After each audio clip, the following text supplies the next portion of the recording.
Hello everyone and welcome to the Smashy Business Show. Today is Tuesday, May 13th, 2025, the day Mr. Trump has landed. He will nearly land in half an hour in the Middle East, finally. Yeah. And I'm Abdul Majid Awan. And I'm Ward Ahmed. This is completely great news, and we've got a packed show for you today. Firstly, we're going to be discussing how Saudi Arabia's Crown Prince launched HUMAIN, an artificial intelligence company, just last night ahead of Trump's visit. Secondly, Elon Musk is set to join Trump's delegation at the Saudi-U.S. forum as the Gulf tour is beginning. And finally, we're going to be discussing how MBC Group has posted $70 million Q1 profit surge, up 50% from the last quarter, as new CEO Michael Sneesby is taking leadership.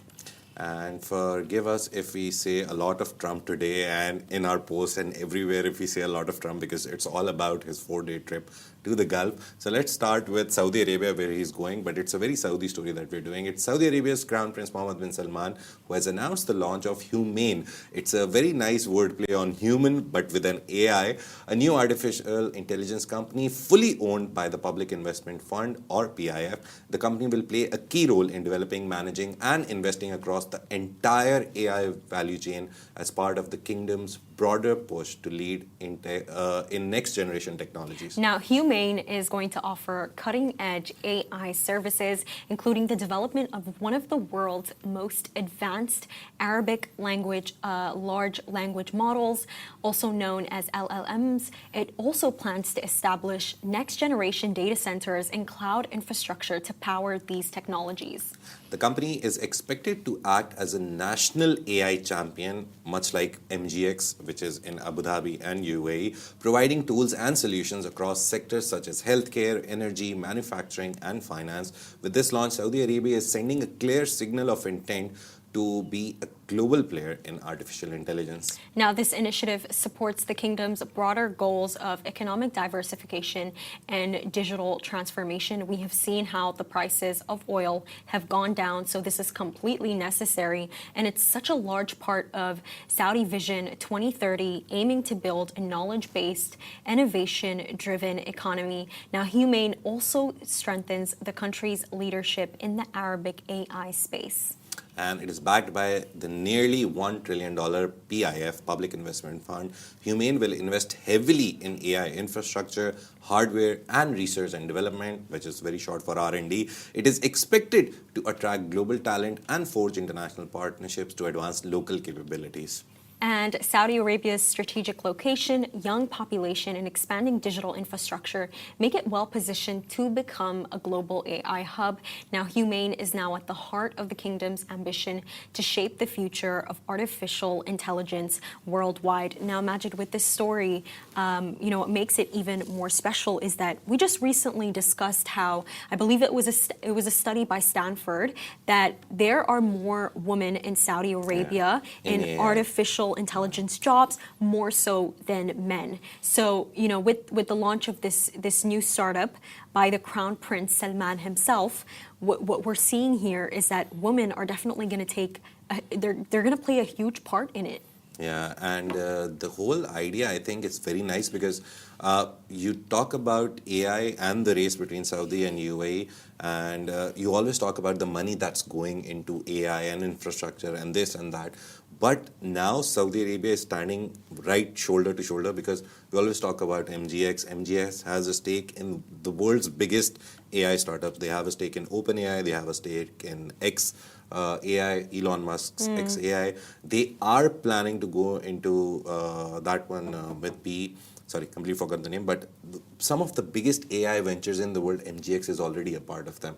So I believe it's a part of the Stargate project. Yeah, it's part of the Stargate project also. It. So this project comes after MGX, but looks very similar to that. So you have to draw similarities between them. This is also focused on AI infrastructure. MGX is all about AI infrastructure. MGX is also part of that 30 billion cohort where Microsoft, Elon Musk has joined it also, BlackRock, and MGX. These four companies, they developed a $30 billion fund to make infrastructure. So it's all about AI infrastructure, It AI is. data centers. But more it's a so very than nice that, step. Majid, HUMAIN, I think what stands out about it is Arabization. Yeah. It's the fact that they're not just building AI models, they're building AI models that actually work for the humans that need it. Yeah. Like, for example, I'll give you a very simple example. I always use CapCut to edit, and what I've noticed with captions, when I generate the captions, is that with everything that I'm saying in like the English language, it gives me the spelling correct. But when I say an Arabic word, an Arabic country, an Arabic pronunciation, it does not generate the spelling for it correctly. But for some reason, it could be the most complicated name in English, and it will get the spelling completely right. So I think that models like this are completely needed, and it's definitely going to push that Arabization that we need in the Arab region, and that more people who speak the Arabic language can have. Because in Saudi Arabia, by the way, more than 50% of the population speaks only Arabic. A lot of people speak Arabic. You go to Saudi Arabia, a lot of the time you try to talk to a person. In UAE, it's very common. You go to any person, even if he's Arab, you see very clearly, you'll start talking in English. In Saudi Arabia, that's not the case. Sometimes you go and you're like, okay, this guy doesn't speak English. Just a small lesson of linguistics here, because I'm very interested in languages. I love learning about their origins. The problem with it's not a problem, it's a very nice, beautiful thing with Arabic language. It has so many dialects that English doesn't even compare to it. So English, the basic thing whenever you talk about English is the UK English and the US English, right? Even when you're selecting a language on your laptop or any phone, it says, okay, US English or UK English. But with Arabic, if you speak Arabic, you guys have a different dialect, you use different words for different things. And that is what I realized when I came here. So I started learning the basic sentences in the Arabic Fusha. What's your favorite one? Yeah, I started with hello, marhaba and all that, and then I went to min wain. But a lot of sentences that I learned in the classic Arabic, when you go talk to a person, they're like, okay, they're taken aback by why are you speaking to us like so formally. So I'm like, okay, min aina anta, and they were like, no, min wain is the common version. So a lot of things are very complicated about Arabic. Again, this investment, a lot of startups that are trying to do it, we will soon, it's a very good chance we'll soon see some LLM or some AI specifically focused on Arabic. Yeah, we definitely will. We use Bith AI also. We've used it in our company, and they have very nice pronunciations. They do. So whenever you do text-to-speech, their pronunciation of the words is very good. You start with 11 labs, you give it an Arabic name.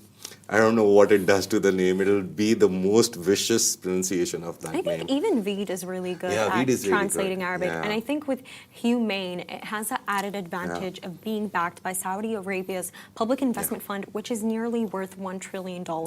So you know that they will definitely have the budget that they need to get to where they need to be. And talking about the budgets and the money and economy, US President Donald Trump is set to arrive in Saudi Arabia this morning. He'll land UAE 11 and Saudi Arabia 10 a.m.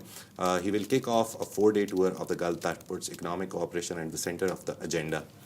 Now, the trip will take him from Saudi Arabia to Qatar and then the United Arab Emirates, ending in May 16th, placing business deals ahead of diplomacy, even as regional tensions remain high over Gaza and Iran. And joining the president is a powerful U.S. business delegation, including Tesla CEO and Trump advisor Elon Musk. Apparently, he got the invitation. We still don't know if he's coming because he always says yes to everything. We saw him in Dubai, which was the event where he spoke. I remember when video. He announced the Dubai Loop project. Yeah, what was the event? The Dubai Government Summit.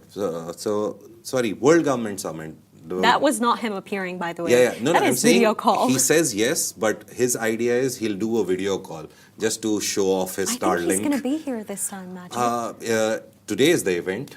So we still don't know. There's no verification. Reuters said that they've seen the invite sent to him. So Reuters gave an update this morning, by the way. So he is coming 100%. He's definitely coming. He's definitely joining the delegation. Nice. So he's there. And Trump advisor, Mr. Elon Musk, who's attending the Saudi-U.S. investment forum. And it is going to start in the afternoon.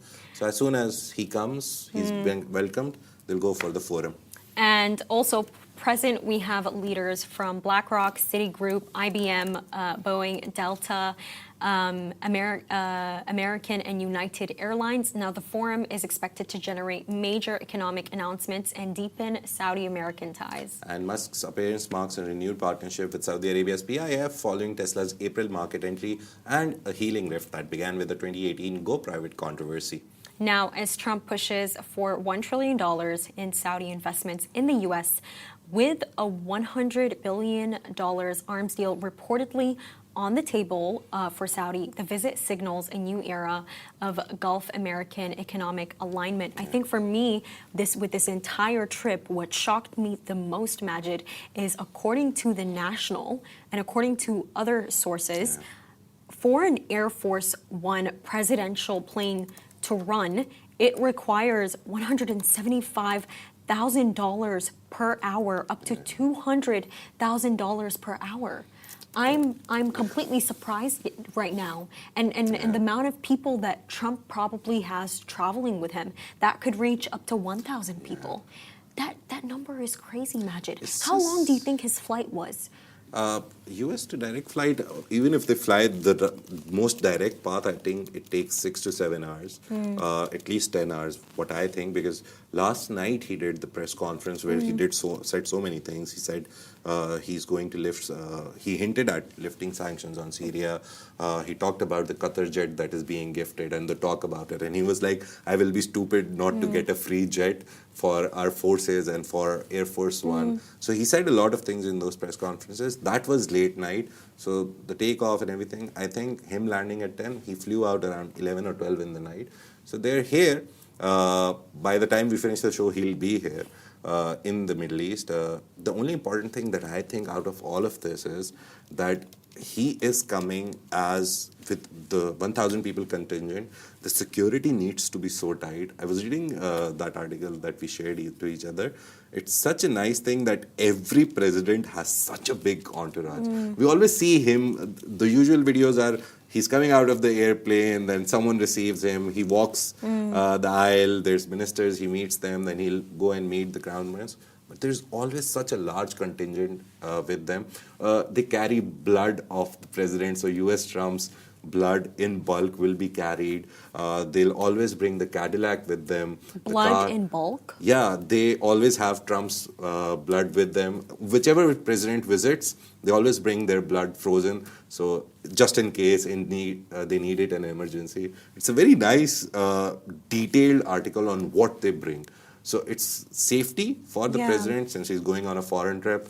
Anything can happen. And apparently it requires like 25 U.S. government organizations to actually coordinate plan the entire trip. But just like on the subject of Elon Musk and us seeing him appear in Saudi Arabia, probably for the first time. The last time that I saw an appearance of him was during FII. Was during FII, and it was no FII also he did a video. Yeah, he did. I mean an appearance. That's like an Elon Musk appearance. He was on video call and he was talking about how there's a 10% chance that AI might harm all of us. But you know, for Elon, him visiting Saudi Arabia, especially in a time like this, it's so important because just recently Tesla opened their first headquarters in Saudi Arabia, and due to the tariff war that is ongoing between the U.S., between Donald Trump and China, between the U.S. and China, and between Trump and China, I believe, not even the U.S. against China, I think it's Trump against China. What we've seen has happened is that, you know, the Chinese are now going to diversify their products more, and they're going to obviously purchase more BYD than Tesla. And in fact, Tesla's second largest market in the world is China. And now with what Donald Trump has done, that has kind of threatened that relationship that Elon Musk has with China. So Saudi Arabia is his next big bet. And you know, but I think he will be happy what happened yesterday. So basically US and China, they've sat down finally and they've lowered the tariffs from the historic high of 145%, and China replicated it. So they've come down a little and they've negotiated it. They didn't give out a percentage, but they said we'll both reduce the tariffs. That is why the markets, European markets, our Gulf markets opened very high on today. So everyone is happy that at least US and China have sat down. And I think the most happy would be Elon Musk, that I can restart my second biggest market and won't have any problems. The main thing, whatever came out from the Trump tariffs was he wanted everyone on the table sitting and negotiating. And since China has now come to the table, yeah, and since China has come and they've had a successful negotiation, I think the world will be back on track. We've seen it in the stock market. We've seen it in every asset. We've seen it in crypto. Bitcoin is past the 100 mark. It's surviving there, staying there, stabilizing there. So I think whatever happened in the last 3, 4, 6 months, since 3 months or 4 months since Trump has come into power, everything is becoming a history. And if whatever we're seeing eventually happening, you can guess that the markets and everything will recover and they'll go towards a more greener side.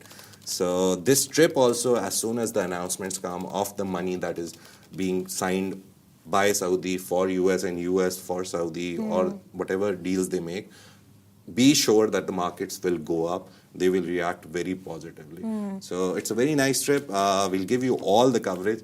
But talking a little more about Saudi Arabia. So Saudi Arabia's MBC Group has reported a strong start to 2025 with first quarter net profits reaching Saudi Arabian Riyals 263.1 million. 263 Saudi Riyals basically. That's approximately $70 million, marking a 117% year-on-year increase. Now, compared to the previous quarter, profits rose more than 50%, signaling consistent financial momentum, and revenue surged to 2 billion riyal, up 65% from 1.23 billion riyal in the same period last year. Earnings per share nearly doubled from Saudi Riyal 0.33 to Saudi Riyal 0.7. That's double, actually, good. Reflecting strong shareholder returns. The boost was driven by high Ramadan viewership and strong advertising performance. Now, the financial results come during a leadership transition. On May 1st, Michael Sneesby officially assumed the role of CEO following the resignation of Samuel Barnett, effective April 30. Sneesby, a globally experienced media executive, has signaled his commitment to long-term sustainable growth through premium content investment and AI-driven operational efficiency. Now, looking ahead, MBC aims to strengthen its leadership in the regional media sector by deepening audience engagement, scaling innovation, and maintaining transparent investor relations. Now, this is such a great achievement for Al-Walid Al-Ibrahimi, the founder of MBC, for MBC itself. And I think in the market that we're living in right now, Majid, this is crazy. Yeah. A 50% The share prices surge. are up nearly 5-10% since yesterday, since the last 2-3 days since the report came out. So they're doing good. They are doing great. And, just on the subject of, the MBC and other streaming platforms, I came to this realization, Majid, that, how just very recently Warner Bros. Discovery purchased that 30% stake in OSN Plus, and that stake, they received it for more than $50 million. That's how much that stake was. Yeah. But if you actually think about it and you compare it to how much Stars Play was purchased for by ADQ and Ittisalat for more than $400 million, you have to sit there and ask yourself, if OSN was sold, its stake was sold for so cheap, really, in comparison, then what does this hint at how its profit and revenue is really doing? I think that comparison for me there was definitely there. The MBC is definitely leading. And on the subject of Netflix and Disney right now, Netflix is leading, but Disney is rising really quickly. Like, Majid, I just researched this, and basically Netflix, their profit is $10.4 billion, over 49% year over year. And for Disney, that's $574 million. That's their streaming profit. But in revenue, this is where it gets really interesting. For Disney, it's $23 billion. And for Netflix, it's $33 billion. So look at how quickly they're catching up, and look at how quickly they're rising too. And, just on the topic of Disney, I don't think any of us actually understood how great this was, Majid. The fact that for all the Disneylands, by the way, Disney has ownership. So I believe over Disney in Shanghai, they have some ownership of it, but it's the first time that they actually have a Disney, not just in the Middle East, not just in Abu Dhabi, not just in the UAE, where they don't have any ownership whatsoever. It's only royalties. It's actually the UAE that owns it completely.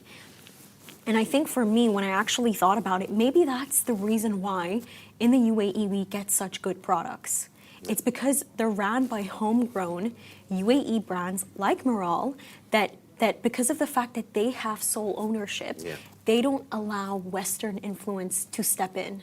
I think for me that was because I always ask myself, how come we get things like McDonald's but at better quality than other people? They're owned by local people. They understand the culture. Even if you talk about McDonald's, they understand the taste. And if you talk about Disney, they understand what people will want there, what kind of rides they'll want, what kind of experience they will want. And Miral, again, they come from so much experience with SeaWorld, with all the attractions that they've built on Yas Island. I feel like you visited all of them, Majid. Yeah, apart from Warner Brothers, that thing, because I don't like all these things, so I went to SeaWorld like three times now. And it's such a great place. So I've realized they create whatever they create an experience. They just don't give you 4 rides here and 5 animals there. You walk in and you walk in. Just SeaWorld example is very short because in the center they've created a whole ocean feel. So you go and stand there, you can hear water and you can see the videos of animals moving around. There's a video show every hour there. There's a whole globe in the center, and then you have 4 areas or 5 areas you can go into, and every area you walk into and you get the feel of it. So it's very nice that way that these people understand their own people and they build experiences according to their taste, be it food or be it any leisure place. And soon we have a really special interview coming up, so stay tuned.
Today, we're spotlighting one of the UAE's most dynamic fintech innovators, Hubpay. Headquartered in the Emirates, Hubpay is reshaping how businesses manage money across borders, offering everything from digital business accounts and global payroll solutions to the UAE's first fully regulated crypto payment gateway. Now, joining us is Kevin Kilty, the visionary CEO behind Hubpay's rapid growth. With a strong background in both finance and technology, Kevin's mission is clear: to build fast, secure, and compliant financial tools that empower SMEs and large enterprises alike to thrive in today's digital economy. Kevin, it's lovely to have you today. Thank you so much for coming in. Thank you. Thanks for having me. How's everything? How's the traffic? Let's start with the light Good. question. All good. All good at this time of the day. Yeah, it's good. Yeah. So Hubpay has been named one of the UAE's future 100 companies. What does that recognition mean to you, and how does it reflect your journey so far? So you can start with how Hubpay works, what it is, Sure. and how somehow it became a future 100 company. Yeah, well, first of all, thanks for having me. Great Yeah. to be here with you both. The Future 100 award was Future 100 recognition was great. It came quite quickly on the back of us winning Best Fintech for Businesses from the Arabia Inc. Awards. And I think it reflects, where we are now to a degree, but far more about what UAE is trying to build going forward, and what the next 100 allows us to do is spend quite a bit of time with the Minister of the Economy and the other kind of leading kind of businesses to help kind of chart that journey, and be a part of this very dynamic ecosystem that is UAE businesses. Yeah. So to answer your initial question, what are we doing? We've been live now about 4.5 years. We're licensed and regulated by the Abu Dhabi global market, and our mission is to become the leading fintech platform for businesses in the UAE. And, for the second question, and, this is completely historical, Hubpay has just recently launched the UAE's first regulated crypto payment gateway. What I want to know is, how significant is this for Hubpay and for the broader business ecosystem? Sure. So I think we've been working so we've done this in a partnership. Nice. So we're an EMI. We're a fintech that onboards businesses and provides them a range of solutions around payments. Think about a Monzo in the UK or an Alipay in China. And we've grown out that business well. On the crypto side, we're working with Aquanau, one of the leading global exchanges. They're licensed in a lot of countries.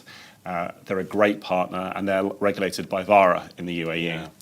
And so the demand we're seeing here right now is the opportunity and interest around crypto there's an inflection point now where it's gone from being an asset like a Bitcoin, etc., to a medium of currency, especially on the stable coins. And so if you're going to do payments in the UAE, you need to have, for third parties, you're going to need to have a regulated EMI, and you're going to need a crypto payment. So the main use case we were solving initially was if you're an overseas investor, you could be from Indonesia, Nigeria, and you're looking to invest in property in the UAE, stablecoin is the fastest way to do so. Yeah. And so a lot of the property companies here, we've onboarded a good number. We're looking for a way to be able to accept in stablecoin like a USDT from Tether. And so we've built that solution with Aquanau, and we've launched it in market. Nice. You talk about stable coins. Everyone, we have a 3 big company coalition. They're launching an AE coin. It's a FAB, Abu Dhabi bank. Yeah. And so a lot of people are, so I think eventually you guys will be able to somehow get them as clients as well. Yeah, it's going to be great if you can work with those people as well in terms of stablecoin. But I think you're mainly dealing with being a solution to doing the payment, right? That's correct. Yeah. So in terms of the exact use case, it's as follows, right? Yeah. As now. We only went live with this a few weeks ago, but we've onboarded a huge number of companies already, from fast Italian cars through to property companies. And so what we were really requested for was very simply, you're a property company in the UAE and you want to have an embedded payment link, much like you would with like a checkout or a Stripe. And so for a user internationally, they can pay in a stablecoin, but the property company here receives in dirhams. Nice. So Aquanau will do the conversion of the cryptocurrency, and then we will do the third-party payment, but it's all done through our platform. Nice. And, for the next question, you guys are obviously serving fintechs, SMEs with such large enterprises. What pain points exactly is Hubpay actually solving for these SMEs? Sure. Well, we started focusing on the FX point of view. So if you look at a lot of successful fintechs, again, let's use Europe as an example, the solution initially was cross-border payments. you want it cheaper, you want it faster, right? That's what we sold on the business side. That is now expanded into a full business account solution. So if you come over here and you just launched a business at DMCC, sometimes you can get a business set up really quickly. Free zones like DMCC, Sharjah, Raquez are rapid. Yeah. And they've got a huge range of different industries. What they're somewhat struggling with is then getting a bank account open as quickly as they got incorporated. And that's slowing down business a little bit in the UAE. And so coming back to your first question around the next 100, the future for the industry economy, that's the pain point we're trying to solve. So we're providing a solution where a business comes into the UAE, they can onboard in 24 hours on our platform, and then the idea is that we are a one-stop shop. Payments, international mass payments, crypto, payment links, etc., can all be done through Hubpay. Okay, nice. And global payroll and cross-border payments are two major pillars of Hubpay, as I see. How are you making these processes faster, more secure, and more compliant? What's the technology that goes behind building such a nice startup, which is helping everyone nearly with payments? I think the technology around these kind of industries has now existed for a while in certain areas. It's about putting it together in the most efficient way possible, right? There are building blocks that have been established. I'd love to say we're reinventing the wheel. I think we've built a really solid platform. We've built a very efficient onboarding, which takes into factor all the different free zones you have here, which makes things a bit more complicated in the UAE. And so we can onboard businesses rapidly. I think we've built up a very strong global network, which was a little bit more challenging out of the UAE in the last few years. And so that's kind of addressed the kind of solution, just make it a lot easier for businesses to send cross-border payments. Yeah, and I assume that trust in the fintech world, it's really important. What regulations or how does regulation work in building that trust with users, especially with the crypto offerings that you guys have? So regulation is critical in finance. We've seen, I think, in existing fiat fintech, the regulatory frameworks, kind of the EMI framework's been around for a while. They're difficult to get as licenses, but they provide that kind of trust for customers that you're not going to lose the money and you're not going to collapse overnight. Money's held in client money accounts. The companies are rigorously tested for everything from cybersecurity through to what payment partners they're using. On the crypto side, there has been, because it's grown so rapidly, regulations caught up. Now, the UAE has done a pretty impressive job at building a very robust framework through VARA. Other countries and regions haven't been as quick, and they have lost out. So there's no doubt. We just had the end of kind of token 2449 last week. Everybody was here. Yeah, it was crazy. Now, it was so crowded. You would not have had that. If that was, let's say, fintech, you wouldn't have actually had every single person from Stripe to Alipay in the country. But in crypto, you do. And that's shown the speed where UAE's been able to capitalize on that opportunity. And so I think in the UAE, they've created a very robust, but also a progressive framework. And that's allowed us to work with businesses like Aqua now. And it's very deeply embedded, Hubpay, in high-value sectors like real estate. You just talked about it. What do you think, how does Hubpay help them? You said real estate. Just to give you an example, DLD is going towards tokenization of real estate as well. So everything is being somehow put into the blockchain circle and cryptos. So how do you guys come in, and what's the larger trend? Is real estate more going towards crypto payments? You as a business owner who works with companies, which industry is mostly handling crypto payments? Yeah, so I think to break those kind of questions up, the kind of first point is we are a fintech for businesses. We're looking to be a one-stop shop. A few years ago, crypto was not a major part of that for businesses. It is now becoming so. Also, where we are right now, one of the things UAE has built as a country is an incredible gateway to emerging markets, right? The old phrase, all roads used to lead to Rome. Well, now all roads really are leading through the UAE, right? And it isn't just because you've got the largest airport in the world or the 9th largest seaport, I think, globally, and certainly in the region. There is a fintech and there is a payments and there is a corporate kind of road through a lot of companies setting up their headquarters in this region.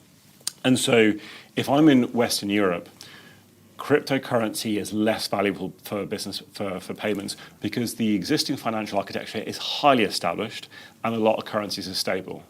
If I am a large international company with a regional HQ in the UAE and I'm trading, collecting payments from Nigeria or Ghana, or doing cross-border Africa trade, or then going out to South Asia, well, what currencies am I using, right? To go from Nigerian naira into dollar is going to have volatility risks.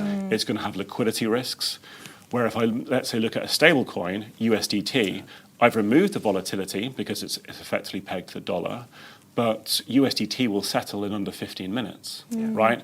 So that is now showing it's got great application. That was not the case even as recent as 2-3 years ago in crypto. And that's what has been talked about. So I think to your point, that is now the shift we're now seeing. If you are in Indonesia and you want to go and buy a 10 million dirham property in the UAE, USDT is a great payment solution for that. And so we need to enable that as part of multiple solutions across the kind of sector. Your second question in terms of where do you see it going longer term, I think tokenization is a separate argument, but when it is linked in terms of the kind of blockchain, does it make sense to put all the property transactions of, let's say, someone like Dubai Holdings onto and tokenize that and use that as a way to sell it rather than, let's say, individual shares or individual units? Yeah, possibly. And you have seen that through other kind of companies, other tech companies in the UAE already. They're selling a part of the property. You don't buy the full flat. 100 people are the owners of one flat in different sections. So it's a very nice way of doing it.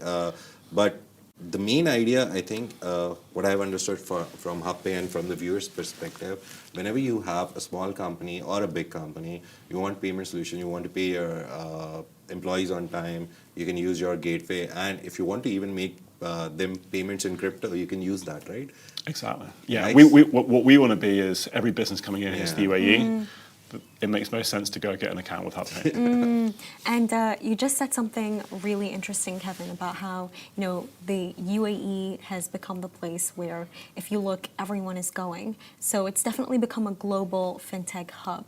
Where does Hubpay fit into that, and how is it going to take advantage of that? Well, I think within the UAE, even though the country is relatively small in terms of population and kind of landmass, the depth of the market and the growth of the market is significant. And going back to my original point in terms of it being a gateway or a route to the rest of the world, I think what we're looking to do is build a significant position in the UAE. We've got a long way to go. There's a very deep market to grow out to, both in the number of companies and also the number of products we're launching. And then on a wider sense, then going internationally, but then staying UAE as a headquarters. So even if we were to pick up, let's say, the license in Europe or the UK and galvanize those kind of links and those solutions for the businesses that are cross-border, and there's huge amounts of trade between Europe and the UAE, it would still be kind of UAE as that kind of hub. So you've just been regulated. That's a very good sign.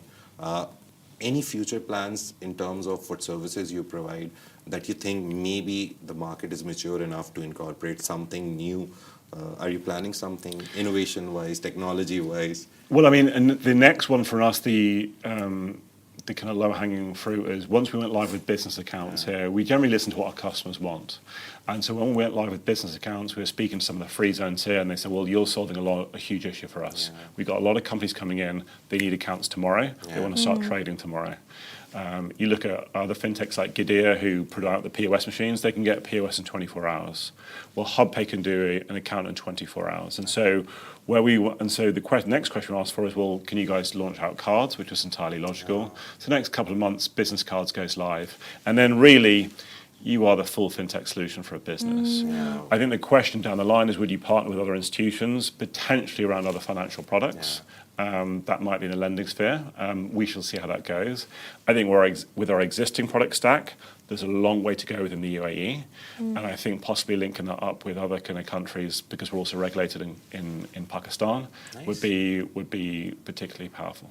And I think this is something that we're all curious about. As the CEO and founder of Hubpay, what are setbacks that you faced, and what have been some of your most rewarding moments? Well, I think the setbacks that all our startups have is, startup CEOs have, is the fundraising is very challenging. That market shifted massively in 22 when the inflation spiked, and there was a big correction with interest rates. And so fundraising is always a significant challenge, and try and get that escape velocity out. But the most rewarding stuff is just building something from the ground up with a dynamic team. We've got 60 employees. Most of them are here in the UAE. Nice. They come from all corners of the world, from all different backgrounds. And every day you're in the office with them, working with customers and building solutions is a great opportunity. So Worth will ask you about the message for business owners, but my last question would be, anyone trying to build a new startup, they see some potential in some market, they see a window, a door, what's the best 3 lessons you've learned through your journey? Like, what's the 3 things that you'll say that do this, do this, do this?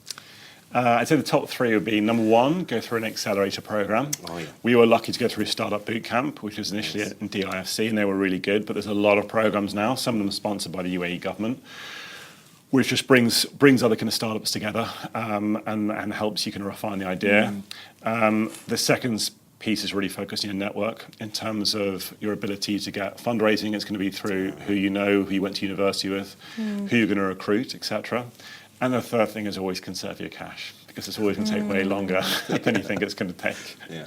And finally, for the last question today, what's your message to UAE business owners and to those who are still relying on traditional financial systems? There's a lot of very good traditional financial systems and institutions out there, and they're very effective. But what I would say, if you are a business in the UAE, right now, we don't charge anything to open an account, and for the next 90 days, we're running no monthly subscription fees. So if you onboard us now, it's free. Nice. And I reckon you're going to find we've got a better payment solution and product stack than anybody else out here. Hubpay is going to become the leading fintech for businesses in the UAE, and so we'd love to get as many on board as from now as possible. Oh, wow, that's amazing. Thank you so much for being here today, Kevin. Thank you, Kevin. Thank you very much. And that is Kevin Kilty for you, the CEO of the most leading fintech business in the UAE. And that's a wrap for today. This is Smashy Business Show, a Smashy Business production under the Augustus Media Podcast Network. See you guys tomorrow.